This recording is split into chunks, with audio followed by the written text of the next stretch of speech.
انطاکیہ شام کے علاقے کا ایک قدیم شہر ہے۔ بعض کے قول کے مطابق یہ شہر مسیح علیہ السلام سے 300 سال پہلے تعمیر ہوا۔ یہ شہر قدیم زمانے میں دولت و ثروت اور علم و تجارت کے لحاظ سے مملکت روم کے 3 بڑے شہروں میں سے ایک شمار ہوتا تھا۔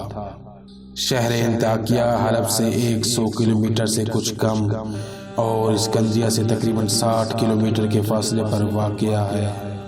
یہ خلیفہ ثانی کے زمانے میں ابو عبیدہ جراح کے ہاتھوں فتح ہوا اور رومیوں کے ہاتھوں سے نکل گیا۔ اس میں رہنے والے لوگ عیسائی تھے۔ انہوں نے جزیہ دینا قبول کر لیا اور اپنے مذہب پر باقی رہ گئے۔ پہلی عالمی جنگ کے بعد یہ شہر فرانسیسیوں نے اسے چھوڑنے کا فیصلہ کیا، تو اس بات کے پیش نظر کہ ان کے شام سے نکلنے کے بعد اس ملک میں ہونے والے فتنہ و فساد سے عیسائیوں کو کوئی گزند نہ پہنچے، انہوں نے اسے ترکی کے حوالے کر دیا۔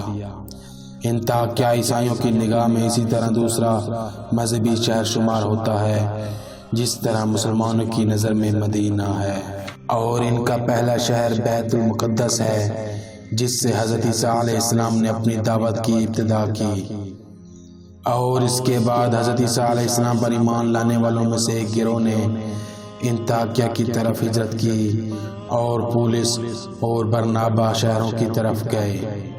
انہوں نے لوگوں کو اس دین کی طرف دعوت دی۔ یہاں سے دین عیسوی نے وسعت حاصل کی۔ اس بارے میں کہ یہ رسول کون تھے مفسرین کے درمیان اختلاف ہے۔ بعض نے کہا ہے کہ ان 2 کے نام شمعون اور یوحنا تھے اور تیسرے کا نام پولس تھا، اور بعض نے ان کے دوسرے نام ذکر کیے ہیں۔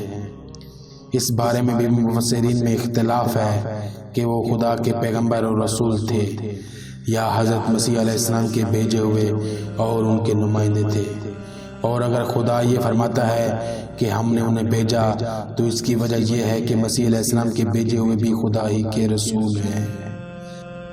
اب ہمیں یہ دیکھنا ہے کہ اس گمراہ قوم نے ان رسولوں کی دعوت پر کیا رد عمل ظاہر کیا۔ قرآن کہتا ہے انہوں نے بھی وہی بہانہ کیا کہ جو بہت سے سرکش کافروں نے گزشتہ خدائی پیغمبروں کے جواب میں کیا تھا۔ انہوں نے کہا تم تو ہم ہی جیسے بشر ہو اور خدائے رحمان نے کوئی چیز نازل نہیں کی ہے، تمہارے پاس جھوٹ کے سوا اور کچھ نہیں ہے۔